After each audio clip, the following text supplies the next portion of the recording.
It's Sunday, it's the 14th of July 2024. My life's gone a bit bonkers in the last 24 hours. Look, I don't consider myself psychic, and I don't consider myself even intuitive. I'm reasonably good at precognition. I don't want to get too metaphysical here. But anyone who says they can predict the future is either about 0.00001 of 1% who are genuinely psychic, and I've only ever met one or two of them, or they're lying. There is no way to predict the future.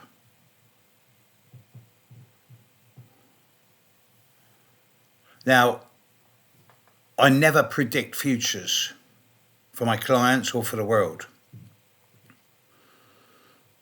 In a generalized term, when I want to cop out to say I don't predict, then I say, well, I'm forecasting, like the weather forecast. If I were a bit more holier than thou, which thank goodness I'm not, I would say it's a form of prophecy, but honestly, that is the domain of the priests, and you all know what I think of priests. I prefer the term prognostication. Prognosticate.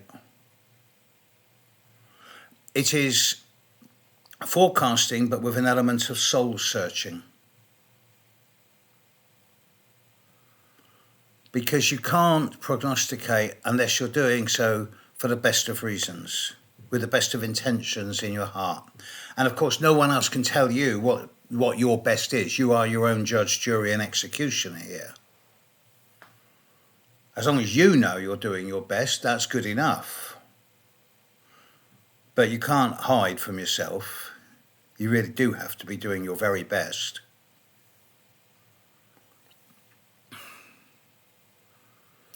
When I look at a chart, I normally unfocus my eyes.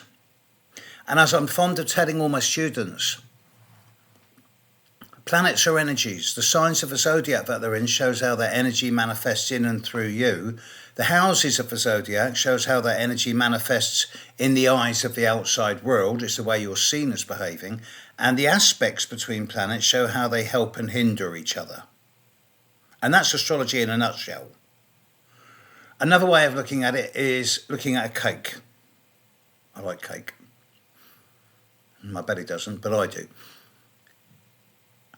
The ingredients of the cake are the planets. The way they interact and mix up with each other shows the aspects. The icing and the marzipan of the decoration around the cake is the signs of the zodiac. And the packaging, the plastic wrapping, the cardboard box, the presentation is the houses, the way it's seen as being in the eyes of the outside world. But when I look at a chart for the very first time, I've learned to trust my gut instinct. I know that if I start thinking or feeling as soon as I see a chart, the chances are I'll probably get it wrong. So I rely on gut instinct, that part of this we all have, and most of us deny. It's located anywhere between 3 to 6 inches below the navel, and it is the instinct of our animal body, because we all live in an animal body. And for those of you that think we don't, I suggest you are out of touch with yourself.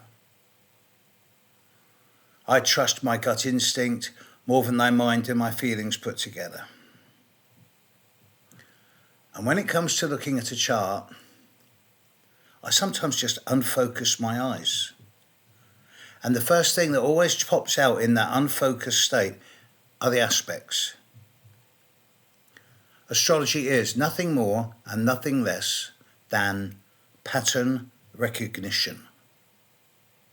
And there are no shortcuts. As I'm sure many of you know, the internet is full of 5-year-old wannabes who think they know everything about astrology. And hey, I'm not going to criticise them too much because you've got to start somewhere. And these are the people who will grow into being the best astrologers in the world in 30 or 40 years' time. I've been studying astrology 45 years plus. Pattern recognition. Everything has pattern. Everything. There is a pattern, and in many cases a cycle of that pattern. So can I predict the future? Absolutely not. Can I spot patterns and guesstimate likely eventualities? Yes, I can. And so can anyone, if they're trained enough in what they do. Regardless of their occupation, if you become a master at it, you know what you're doing and you have confidence in yourself. It's not magic. Some people think it is. And there is, of course, an element of magic in it. As many of you know, I don't see astrology as an it. I see it as a she. It has valence and life force. And astrology works with me, speaks through me. I'm not channeling it, but she uses me to get her message across. And if it weren't for her, I'd be dead by now. People don't find astrology. Astrology finds people. And if astrology has found you, dear listener, then you must have something worth working with. So study astrology and you will recognize patterns, and then you will see the patterns in the sky and relate them to the world around you, to the patterns of a moment of birth, whether that be of an individual or a country, and you can draw a correlation. The planets impel, they don't compel. I have no personal belief in fate or destiny. I've had a few good arguments with this in recent days.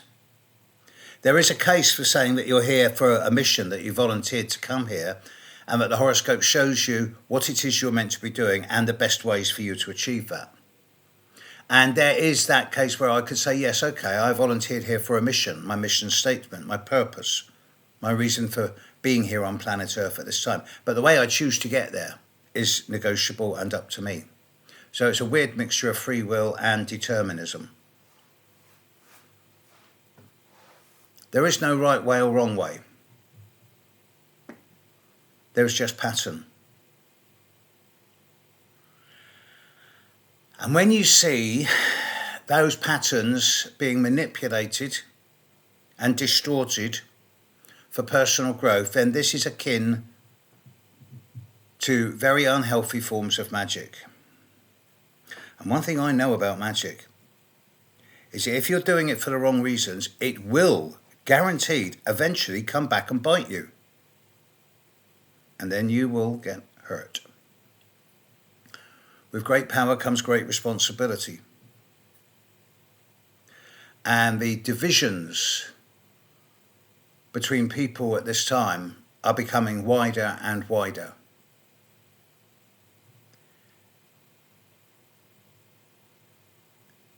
It seems to me that the human race is failing. And it's failing because of isolationism, sectarianism, and racism based on belief, let alone colour of skin. I have first-hand experience of physical combat in Northern Ireland in the 1970s, early 70s. And yet, after decades and decades of outright warfare, violence, aggression, terrorism, eventually both sides sat down around a table and they hammered out a common ground which is still standing today and slowly gravitating more and more towards the centre. There are always extremists of all types. But when I see politicians, economists, bankers, generals and dictators manipulating people's beliefs for their own petty egos, I realise that eventually they're going to come very badly unstuck. I'm not making myself better than anyone else. I've been warned off a couple of times in the last day or so about being careful what I say, and obviously I have to.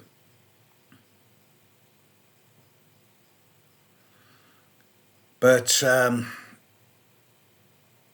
events of the last 24 hours are probably just the start.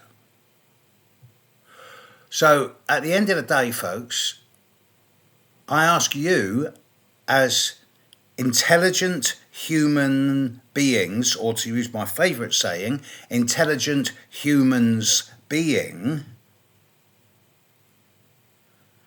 to ask yourself, step outside the confines of narrow-minded sectarianism